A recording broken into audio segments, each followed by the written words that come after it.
So a lot of you are brand new to Connecting for Kids. So we want to start off with introducing who we are and what we do. So Connecting for Kids, we've been around for about 11, 12 years now. We provide resources, community, and support for any caregiver with a concern about their child, typically ages birth through 12 years old.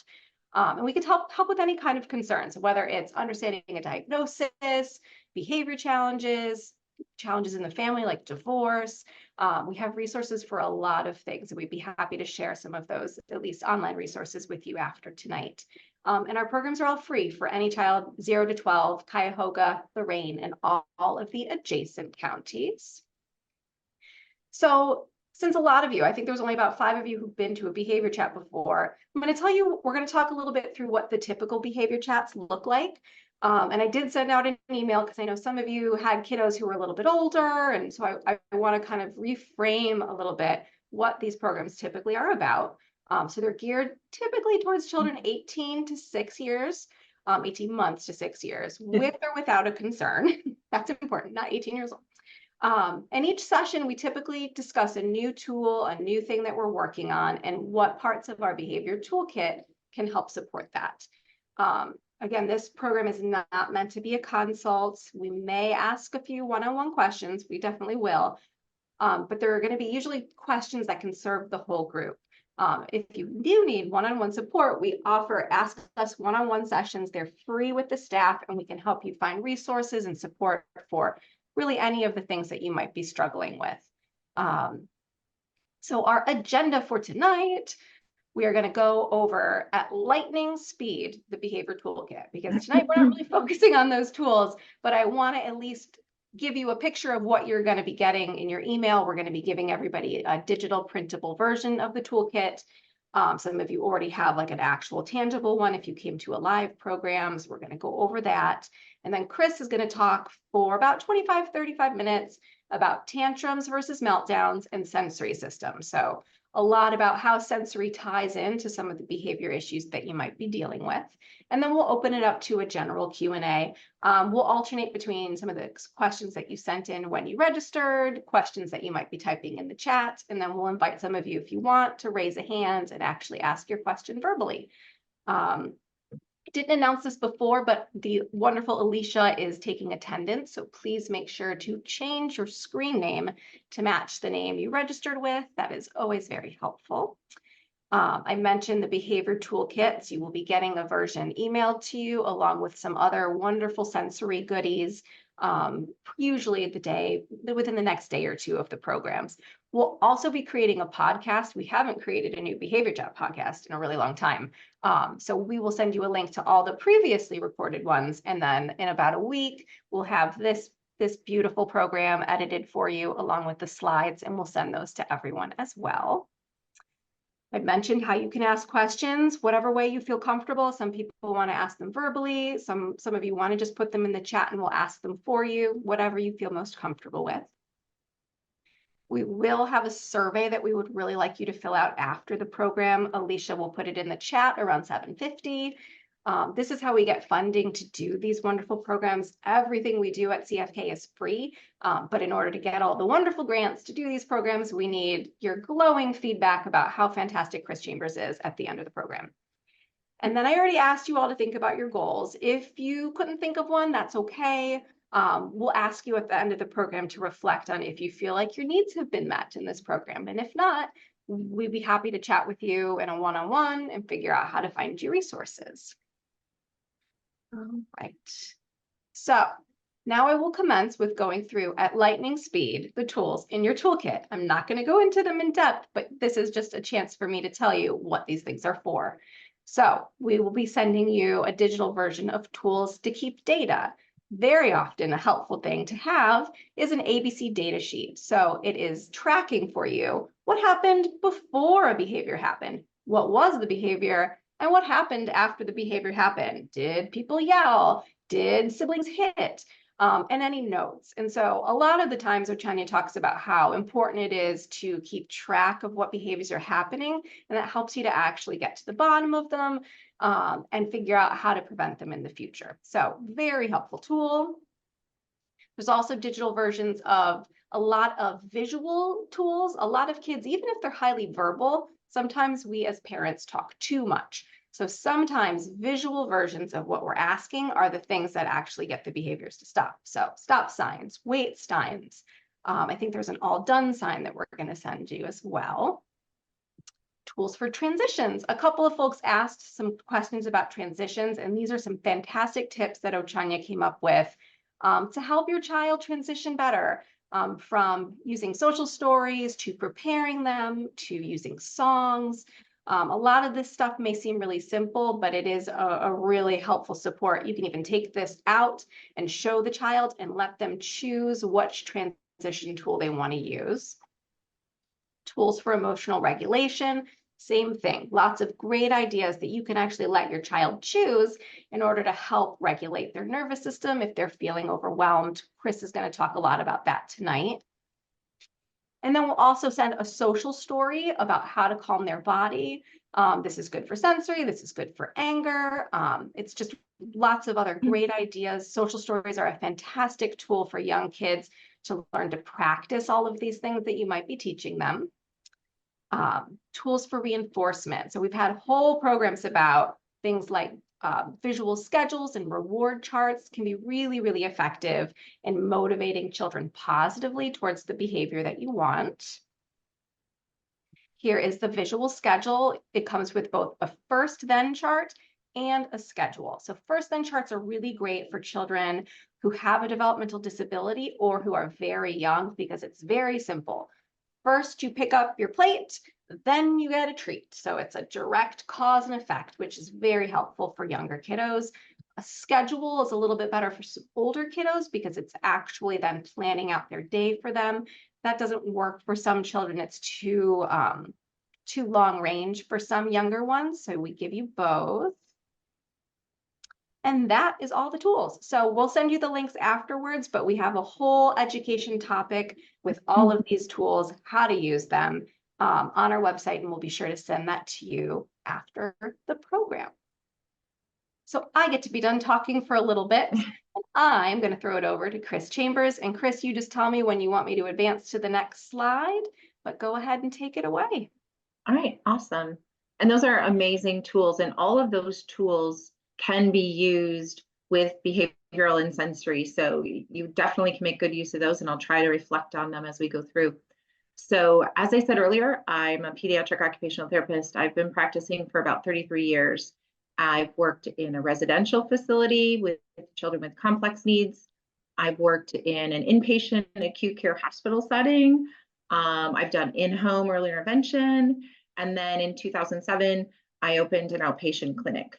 And I work with birth to 21, anything and everything. But what I will say is most of the kids that come to us are sensory, behavioral, busy, busy, busy, run, run, run, go, go, go. So throughout my 33 years, this question has always come to me.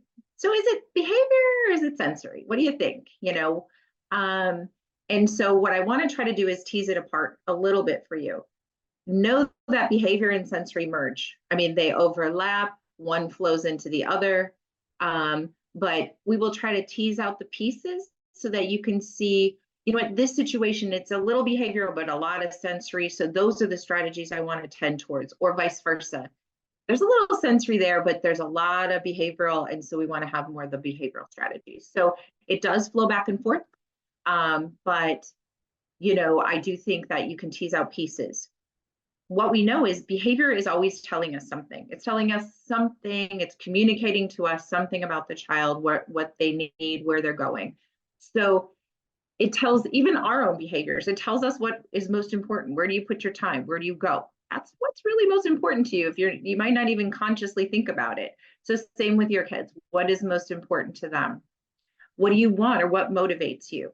We often use things that motivate the kiddos that we work with to help as the little carrot to motivate them down, or the first then, you know, if they love Mario, I'm going to infuse Mario into all kinds of stuff, you know. So what motivates them? And then what do they need or seek? Is there some sensory things that they're seeking constantly? And what does that tell us? What do they avoid? What are they, there is no way I'm touching that. There's no way I'm wearing those clothes. And why? What's that piece underneath? And then the whole sensory regulation piece. What is overwhelming and why? Why are we so overwhelmed? Why are we so overdone? Why were we not this overdone yesterday or this morning? So those pieces. And from all those, what we're looking for is the root, right? What's under that? The behavior is this piece up here, but what's underneath there? Why are we there? So that's really what we'll try to tease out today. You can go ahead and switch. Perfect. So what I wanted to start with is there is a difference, a fine line, but a difference between a true temper tantrum and a sensory meltdown.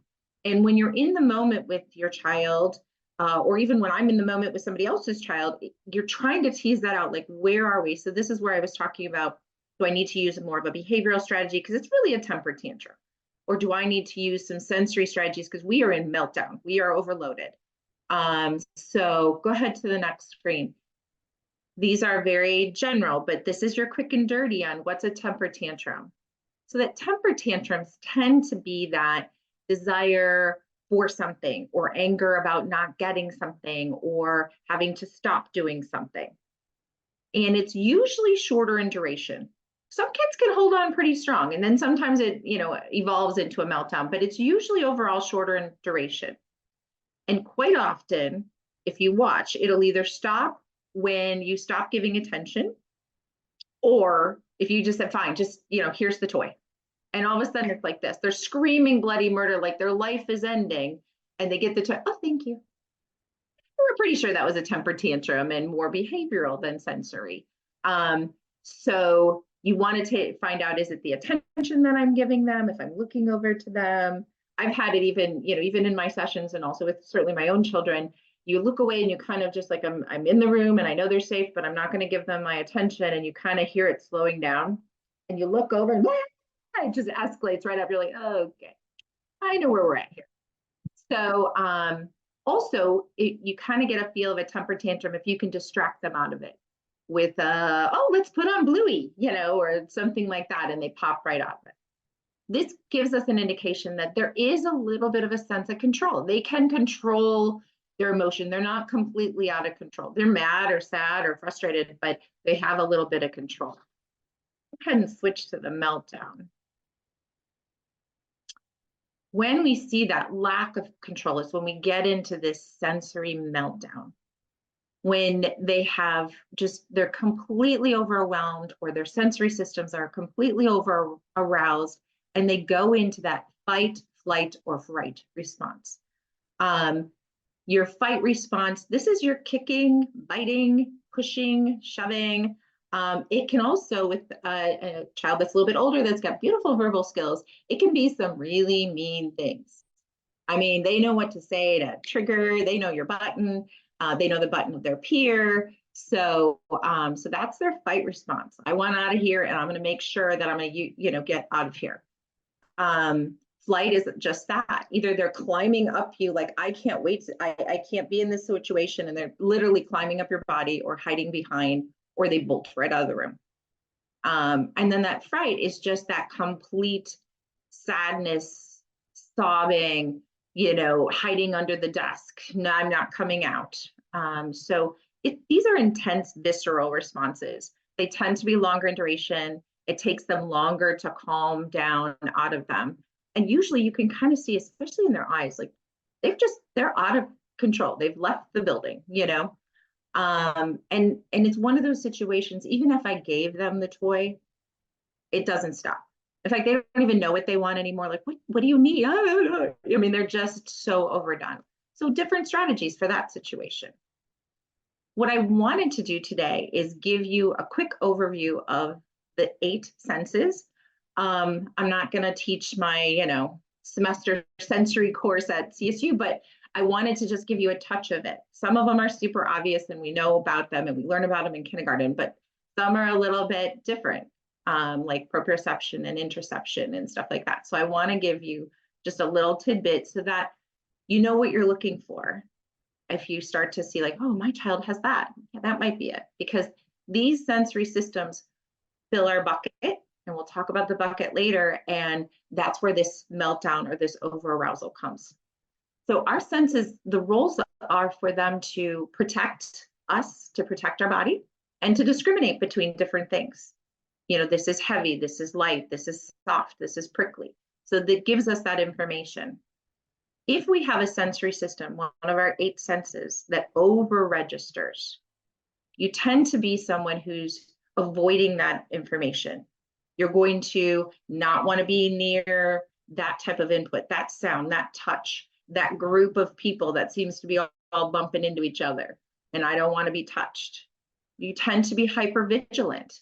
You want to make sure that there's no way that the information that you're getting or that's out there is going to get to you. So you're going to be very vigilant and often a bit controlling, because you want to make sure that you're not going to have to touch that, you're not going to have to move on that, and you're not going to have to, you know, taste that. So those are the different ways that we kind of know you're probably over registering in that system. And you tend to be more sensory defensive.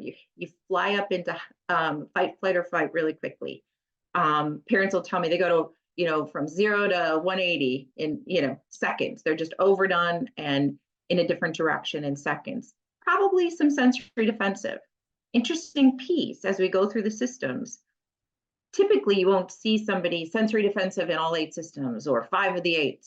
They can be over registering in one, under registering in another. So it's a give and take. Under registration, these tend to be our seekers. These are the kids that are moving and they're crashing and they're climbing up on the cabinets and they're jumping off of things. They tend to be easily distracted, but they're distracted because they're like, oh, I need this, I need that input, I got to crash there. A hypervigilant might look a little distracted because I can't have anything touch me, I can't be over there. So finding those little fine tooth comb, you know, for the root. And again, our over registration tend to be pretty frequently moving. Poor awareness of their body, poor awareness that there's other people in the room they might be plowing right through. Poor awareness of the room, they're tripping on toys, they're bumping into the wall, you know, that tends to be the under registration. All right, next one. So our 8 senses, and one of the things that you are going to get is this cute little handout that talks about Ollie and his 8 senses, and it's got a cute octopus and kind of gives you a quick reminder of like, oh yeah, it could be this sense. So obviously for vision, our receptor is our eyes. And as we talk about sensory systems, really what happens is we take input from the environment through the receptor, okay? And it goes from the nerves all the way to the brain. And then the brain tries to figure out, okay, what do I need to do with this? This is information. Is this harmful information? Is this fun information? Do I like this? Do I not like this? And then you get a motor output or behavioral output. So you get some sort of output. So for vision, obviously we're seeing our environment quite often. At a very young age, kids get an acuity test. Is your vision 20/20? That's great, and that's really important. But a lot of times what we're looking at for vision as occupational therapists is the visual perceptual skills. Do they have those visual perceptual skills for stacking blocks, for doing Legos, for the visual memory piece of visual perception, for reading and math and spelling? Do they have the ability to do the eye-hand coordination things for dressing and self-feeding? Obviously, social interaction is very tied to vision. Are you able to maintain that visual contact, or is it really hard for you? Are you oversensitive and you can't be looking at somebody's eyes and right in the pupils the whole time? Oversensitivity or over-registration of vision is that sensitivity. You want the lights dim. You want the sunglasses on. I've had kids where they want sunglasses on all the time, or they won't go outside without a hat and sunglasses. They're avoiding eye contact, but they do tend to notice a lot of details in the room. And if the room's real busy, they get really overdone. So that's your over registration kiddo for vision. You're under, they miss all the details. They're walking by, they didn't see the street sign, or, oh, this isn't the boys' bathroom, it's the girls' bathroom. I didn't even see the sign. They have that decreased ability in their fine motor play, in their self-care, in their writing. It comes out that way. And then they get easily frustrated, right? Those are all the skills that are expected as you go into school, and they're easily frustrated and their regulation goes up. Auditory, obviously the sensory receptors, the ears. And we have high frequency sounds, we have low frequency sounds, men's voice versus women's voice, different kinds of music. Some kids, the hand dryers in the bathroom or the toilets flushing, those lower frequency sounds are overwhelming. It's also an ability to localize to sound. Oh, I heard a bird over there. Oh, I heard mom over there. Whether you're localizing and distracted, or you're localizing or you can't localize and you're not sure where all those sounds are coming from and you get overwhelmed. Also, foreground versus background. And this is super important in social situations in school. Can I tune in to the person talking to me right near, or am I distracted by the person next to me is erasing, the person on the other side of me scooted their chair, and the person behind me just yawned? Can I still hear the teacher? Or can I still hear mom giving me directions in this busy room? This also affects your speech and language, your vocabulary, your phonics, all those parts and pieces are tied to this. The oversensitivity to sound or overregistration is that sensitivity to sound, that covering their ears, screaming, getting really overdone in a group. It could be visual and auditory, right? A busy group, lots of visuals, lots of sound, could really fill our bucket. The under registration talks loudly, makes all kinds of silly sounds. Heaven forbid the child with over registration hearing is sitting next to the child with under registration hearing in the classroom, because that one's talking really loud and the other one's like. So next, touch, big one. And I think this is the one most people think of when they think of senses and they think of sensory defensive. So obviously skin, so all over our body. It's our initial sense for learning about the world, as well as for safety and security and snuggling and that emotional piece. So it's really, really an emotional sensor that kind of triggers our ability to interact, that social interaction with everyone. It also has to do with manipulatives, playing with blocks, using tools, using a scissors, pencil, buttons, zippers, all those things. It affects our self-feeding and our dressing and our writing. If you're over-registering, you're picky about clothing. Maybe you wear 2 items. I will wear this shirt and these pants, or I will wear soft shirts and pants, no jeans, no, nothing that seems scratchy or firm. It also can be related to bathing. I don't want to take a bath. I don't like to get messy. If you under-register, this person's constantly touching everyone. They're touching you, they're touching the toys, they're touching other people, they're bumping into things, and they tend to be under-aware pain and temperature. They bump into something, it should really hurt, they just move on. Blood's coming out, I don't know. So they don't have that safety awareness. Olfactory, I think this sense gets underlooked. Smells can be so calming or so alerting. I mean, you hear about, using different scents, but they really can, and they can really change our regulation. We tend to typically have some emotional ties to certain smells. Something, maybe you like vanilla because mom or grandma always made cookies. Or like for me, my mom is Italian. If I smell like real good homemade pasta sauce and meatballs, it changes. I just feel good. It's like a big hug, just by a smell. If you're over registering smell, then you're sensitive to smells. You don't like the way things smell. You avoid certain foods. You avoid, you don't want to be around people that have lots of perfumes or lotions. Oftentimes, olfactory can be one of the key pieces to a picky eater. If they don't like smells, if smells are noxious, think of yourself. Like, if it smells bad, are you going to eat it? Just because it doesn't smell bad to everybody else, but if it smells bad to you, you're not going to eat it. That's a protective sense. Your body's like, oh, no, that's not safe. So can often be a piece of picky eater. And then under registration, these are the kids that smell everything. They're smelling, every flower, which is lovely, but then they're smelling people and they're smelling the toys. And often they don't notice strong smells. People will be like, oh my God, no, no, I don't smell anything. Next. Taste. And again, this is obviously very related to our picky eaters, but taste can also be calming and alerting. You know, a nice ice cold lemonade, a nice tart taste can wake you up. A nice warm cup of chamomile tea can be soothing and calming, you know. And again, emotional ties. I eat that spaghetti and meatballs. I'm so happy.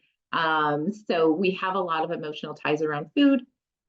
There's also just a lot of social and cultural things around food. So food is a tricky area.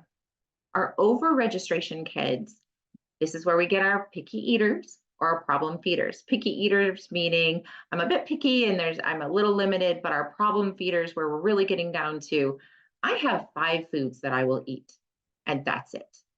That becomes even a bigger problem. Picky eater is a problem, but when we get all the way down to problem feeder. So definitely sensory pieces to that.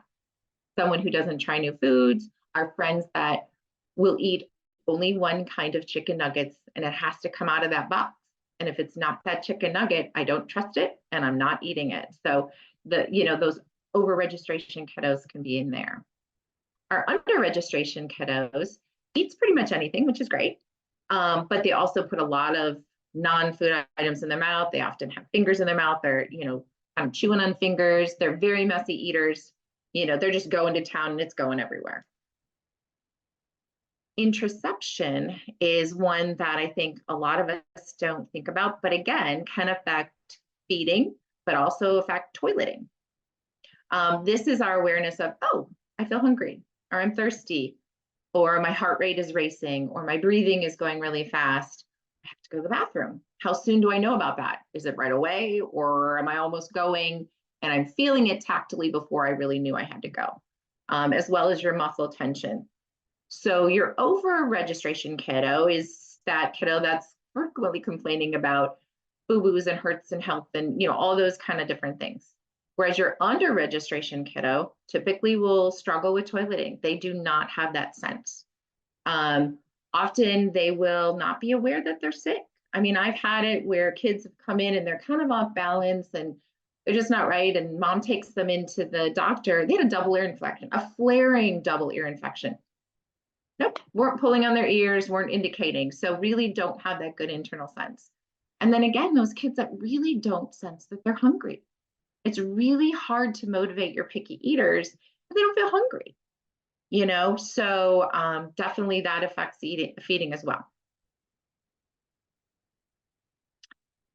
Proprioception and vestibular, probably the 2 biggest ones that as OTs, we just really jump in on and find so much help because these 2 systems can really help us regulate. So the proprioceptive, this is in your muscles, tendons, joints, and it gives you that body awareness. All of you are sitting in some position right now. You don't have to look down and go, oh, my feet are on the floor or my legs are crossed, or you just know that. When you climb on a ladder, you don't have to look at every rung. You know where your foot is. That's your proprioception. It also gives you information on timing of movement, how to throw and catch a ball, how fast is it coming, how fast do you throw it? That exertion of force. When I color, do I break all the crayons? When I'm writing with the pencil, am I constantly breaking the lead? Do I pick up something too fast and too hard and I spill it? So it gives you that information, and it really helps to regulate the vestibular system in particular, but all of your systems. That heavy work proprioceptive information actually increases serotonin in our brain, which says, whoa, let's slow down and process this. Let's take a break and get more organized. So it's a great regulator. Vestibular as well. Vestibular is in the inner ear. So a huge link to auditory because the receptors are right next to each other. And this gives you your balance, your spatial awareness. So where the proprioceptive gave me a sense of my body, this vestibular is giving me a sense of where I am in space, how I'm moving around, what the room is like. Sometimes we'll see kids that aren't sure about their vestibular system running the room, touching the wall. run, run, run, run, run. I got to touch all, or I've got a couple kids and they're in 3rd and 4th grade at one of the schools I'm at. They have to touch the wall all the way down the hallway. And there's tactile pieces to that, and there's other pieces to that, but some of them are literally like, this is how I know where I am in the hallway. Here I go, you know? So it's that vestibular movement. Proprioceptive is your body. Vestibular also gives you information on direction. Am I upright? Am I upside down? Am I moving forward, backwards, right, left? Am I going really fast? Am I going really slow? So as you can imagine, if you over-register vestibular, this is your people with motion sickness, right? This is people with fear of heights. I get up on something and I really over-register that information and I don't feel good. And you just don't get that good awareness of body and space in terms of where should I be and how high am I really? They feel so much higher than they are. The under-registration person, this is your child that's climbing on everything. You find him on the table. He's climbing on your cabinets. He's all over the place, likes to be high, because the higher I am, think about it yourself. Like if you go up on something high, you get kind of this visceral, like, woo, you get this little, feeling of being up. Well, if you don't register very well, you need more of that to just feel regular. You need an extra dose. And they tend to have really poor safety awareness. They will run off anything, they will jump off anything because they just are not as aware of where they are in space. So that's my quick and dirty on the 8 senses. So now we're going to talk about, well, what do we do with that? And how does that work? Some of our senses over-register or under-register, and depending on how that flow goes, how much information goes into your bucket. We all have a sensory bucket. I talk with all my families, all my kids about this. We have this sensory bucket, and you can even go to the next page. So all the sensory input for the day, touch, sound, taste, smell, movement, all of that information dumps into our bucket. And if we over-register in any one of those areas, you get a super tidal wave of information and your bucket starts to fill. If our bucket's at that nice fill line, we feel good. We're ready to learn. We're ready to pay attention. We feel like, yeah, I could take direction from an adult because I'm not all overdone, right? So all that sensory information goes in there and starts to fill that bucket. Then anything that you're stressed about, anything that you're worried about, any additional direction from somebody just keeps filling the bucket until it overflows and we're feeling completely overdone. And I think if most of us can look back at a time where you were just like, my bucket is full, I am overdone. I'm worried about my kids. I'm worried about the kids I work with. I'm worried about this, that, or the other. And you can feel it. I'm here. And literally, if you say one more thing to me, I'm probably going to explode. And usually at that point in my house, I excuse myself. And we've kind of come up, even though my kids are 20 and 27, we've sort of come up with like, I'm full, I need to take a minute. And it's okay, even as an adult, to be like, I'm full, I need to just step away for a minute. And I have taught the kids to say that, like, I'm full. So it's definitely a good strategy to be aware in your own, but then to be able to advocate for yourself and say, you know what, I'm full and I need a minute, and it's okay. And if we can get kids to do that before, and again, when they're younger, it's harder, and depending on their verbal skills, but if we can get that before we get the screaming in my face, I'm going to stop talking to them as the adult. I'm going to give them a minute, and maybe we can avoid that part. So that's kind of where we start to lay our groundwork. The next screen. So basically, just like we were talking, we want the just right amount of all of these senses to fill our bucket. And some of them, like we talked about, the vestibular and the proprioceptive, can actually have some really nice calming, as well as a scent that you like, as well as some deep pressure from a hug. So there's all this great information that we can use to take a scoop out of our bucket. So just like it can fill it if it's too much, if it's the right amount, it can actually help scoop it out and get us to that nice green level. Go ahead. However, we all know when we have those days, or our kids have those days where our bucket is full and we're in the red, I often use zones of regulation. There's a resource for it at the end of the slides, but I often use zones of regulation, which talks about the red zone being the I'm overdone. I'm in fight, flight, or fright. I'm mad. I'm sad. And then you start seeing those behaviors of withdrawal or aggression or controlling the environment. And so what our job is as caregivers, as therapists, as teachers, as grandmas and grandpas, is to try to figure out what is causing their bucket to fill so fast, and B, how do we get them to empty their bucket before we get to this, where it's red and I'm overdone and I'm angry? Because to be honest, nobody wants to be here. It doesn't feel good to be here. It doesn't feel good as the parent to be the recipient, but it doesn't feel good for the student, the child, to be there. They're not happy in that environment and they feel out of control. So how can we give them some more control and you guys some more control? So first thing is, it's always easier to empty the bucket before we get to red. So if there's ways to prevent getting there, or to take a scoop or two out when we're in the yellow. So again, you kind of see where these guys have the zones of regulation colors. The little guy who's yawning, that's actually blue. There's no blue in there, but that's actually the blue zone. I'm tired, I'm bored, I just don't feel like it. Green is that I feel good. Yellow is I am getting overdone, but I still am in control. I can still hear your voice. I'm still kind of listening to you, Mom, but I'm overdone. And then, red is that all out aggression and frustration and anger. So two parts, right? How do I prevent? And then what do I use in the moment? So that's what we're going to go into. So what can I do to prevent it before we even get there? And then what can we do in the moment? So I kind of broke it into, what can you do with the environment? You're seeing it, it's coming. Or your child has a difficult time with, hey, some friends are coming over and that can be hard, or family is coming over and that can be hard. So what are things that you can do before to prevent?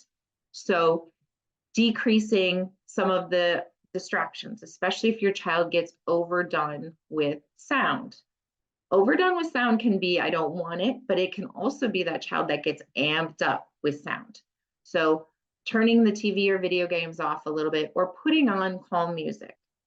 I will warn you, sometimes our calm music, super slow, super sedate, is not their calm music. They will even say, turn it off, I hate it. We need to find something that matches where they're at. They're kind of zoomy and amping up a little bit, but is not super slow and way down here, because this doesn't match. And I don't know if you've ever felt that, like, okay, I'm going to turn on one of my favorite songs, and you turn it on, I just don't like it, but it was the wrong match for where I was at the time. So what you want to figure out is, what kind of music can I give them that's regulating and fun? And a lot of kids music is very regulating and fun. It's got a constant beat that's very steady, very consistent, and it's regulating. So it doesn't have to be super slow. A lot of times, like marchy kind of things are real regulating. Plus, if you can get them marching, you get that proprioceptive, which we said was a good regulator. So that's a good one. Also, finding a space for a calm space. This is not a timeout. This is a calm space. Here's your cubby with your favorite things that you get to go to. I like to have a calm space in my house where I can go and close the door and just have a minute. Providing organizational structure. So some of the things that are in that behavioral plan, having a daily routine. Don't list everything, but quite often in our sessions, we usually are in 2 rooms, big motor room for some part of the time, at the table if we're working on feeding or dressing or fine motor. And we will write the 3 or 4 things we're going to do in there. So some sort of schedule. Sometimes it's pictures. We have pictures of everything, or sometimes it's just written out. And so that they know. We use timers. We use first then. A ton of it. If you're going into a social environment, birthday party, grandma and grandpa's house at Christmas and Thanksgiving, friends play date, how can you limit the complexity of that event? Maybe the number of people, how long you stay. Sometimes kids can be successful for an hour, and then you just need to go, and you can build endurance for that social situation. But, you know, sometimes when you stay too long and they get overdone, it's really hard to scoop them up and go without them being so overdone.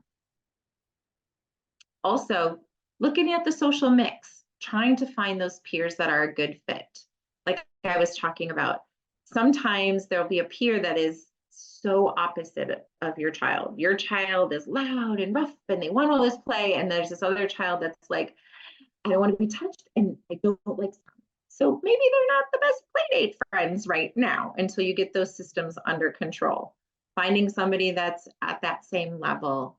And then always having, like, if you do go to something, having an option.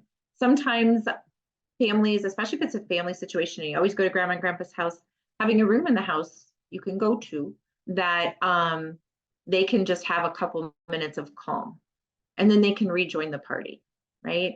I have a couple kids that get really overwhelmed at the beginning. So we've set up something where we come in, we don't really even say hi, we go to that room first, regroup for a minute, maybe I give them some big squeezes, hugs, whatever, and when you're ready, you come out and say hi to everybody. So just, you know, having that option to use your sensory systems, use your bucket to the best of its abilities. Next, tasks. So things throughout the day, getting dressed, getting out the door, those type of things. How can you prevent the overflow? If getting shoes on or coat on is this big ordeal, how can you do it? Can you take turns on some of the steps of the task? Can you sing through this task? Can you shorten the task so that it doesn't become this big frustration? Getting dressed in the morning, I don't know about you, but like when my kids were little, it was a big deal. So how can we take turns? You know, for certain tasks that are longer, how do we build in a break? You know, homework time was always just torture for me and my kids. And so we would put in little breaks. Do this part, take a little break, get a drink of water, play with the therapy, do this part, take a little break. Using the first then is huge. Allowing them to know they have choices in the task. When I set up the schedule for our session, usually it's, what's one thing you want to do in here? Okay, and then here's the other two things, and I alternate it. Also, looking for ways to make it fun and silly. Trying to make, you know, getting dressed a fun and silly thing. Oh, I popped it over your head, or how fast can you do this? We did a lot of how fast can you? As well as I had somebody the other day tell me this really great strategy. Getting dressed in the morning was not fun, and they ended up making it into like a little hide and seek game. You know, hide and seek, come on, put your underwear on, hide again, put your shirt on. You know, you won't be doing that forever with them, but it's a good way to get into it. And then once they're calmer about the activity, you can wean some of those out. Yes, it takes a little more time in the beginning, but it can really pay out later. Next one. All right, so preventing that bucket overflow with general sensory regulation. So looking for the activities that are calming and organizing. Calm music, we already talked about, decreasing the stimulation. The other thing, calming and regulating our voice. So as they're amping up, can we talk softer, slower, give them a minute so they can hear that we're taking a breath, so it's a little softer. I have kids that if I whisper, they'll be getting really amped up and I'll whisper, all of a sudden then they whisper, then I whisper. There's a lot more breath going on in the whisper, and it can just take everything down a notch. Soothing tactile input for our kiddos that do like tactile input, or even our kiddos that don't. What is the touch input you like? Maybe they don't like being touched, but they love rubbing. My son had a stuffed animal that had a satin ear, and that thing, boy, we rubbed all the satin off of that, you know, but just that little nice satiny feeling. Deep pressure touch, massage, vibration, wiggle jiggle arms. I take their arms and we wiggle jiggle. Rhythmical movement, rocking, swinging, those kind of things. Proprioception, jumping. Sometimes we'll jump our ABCs to get all this out. You can jump on a trampoline, you can jump on the floor, bouncing, again, marching songs and games. Before you know something stressful is coming or in the middle, let's march down to lunch. Sucking and blowing activities are probably one of my favorite. Blowing bubbles in water through a straw, sucking applesauce or yogurt through a straw, especially if you know coming home from school, coming home for daycare is a challenging time. They come home and then they explode on you. Add in some of that. Have a cool drink in the car that they're sucking through a straw. Have a snack at home and like, hey, let's do applesauce different today. Suck it with a straw. That slows, that suck, swallow, breathe, slows everything down. And all the stressors of the day, all that bucket that got filled while they were at daycare or school, we've taken several scoops out. So by the time they're done with their snack, they might be at a better place and you might not get that huge meltdown. It's fun, like the older kids, if I think they're starting to get overwhelmed, like, hey, let's play tic-tac-toe. You put little X's and O on pieces of paper and you suck it up with a straw and you put it on the, tic-tac-toe board. Again, if you tell a kid, take a breath, they usually yell at you and say, I don't want to breathe. So if you can play a silly game, blow bubbles, blow on a pinwheel, and then soothing scents. Some kids are really, really lavender, vanilla, light a candle, have some soothing scents. Those can be really preventative. In the moment strategies, we talked about the zones of regulation. We talked about if you're seeing the yellow, you need to move out of the environment. I do a scoop and go sometimes, or we march to the next place. We talked about the calming space, always having an exit strategy, letting the kids know if you have a child that gets overwhelmed in the house, when you're overwhelmed, come to me and let me know. We can go to that room. We can go outside. Big squeezes and hugs, weighted blankets or animals. What's great is now you can find those anywhere. Target has them. It's on Amazon. Weighted backpack.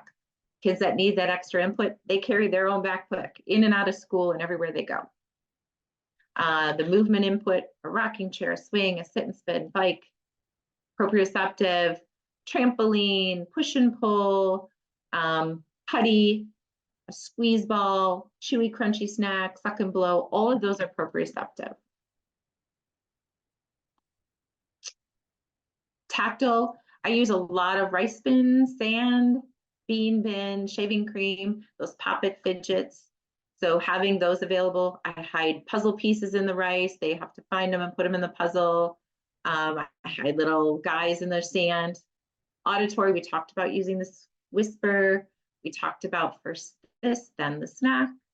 Calm music, they can be on those big headphones or just open air. Transition songs are something when I worked for the county and I worked with the music therapist, they are like gold. Just sing what you want them to do. Time to put your shoes on, shoes on, shoes on, time to put your shoes on, then we go. I don't have a great voice, but boy, you sing that and they're just doing it. They don't even know they're doing it. It's great. Counting to 10 seconds. This I learned from my speech therapy friends when I worked for the county. Counting to 10 seconds after you give them a direction. Give them that 10 seconds to process what you said and act. Their mind was on something else and you gave them a direction. And oh wait, she said something. I don't really want to do that. And you're still counting. 10 seconds is a long time. If you go 1, 1,000, 2, 1,000. And it's amazing. About 8, often they're doing it. Visual, turn the lights down, turn off the TV and video.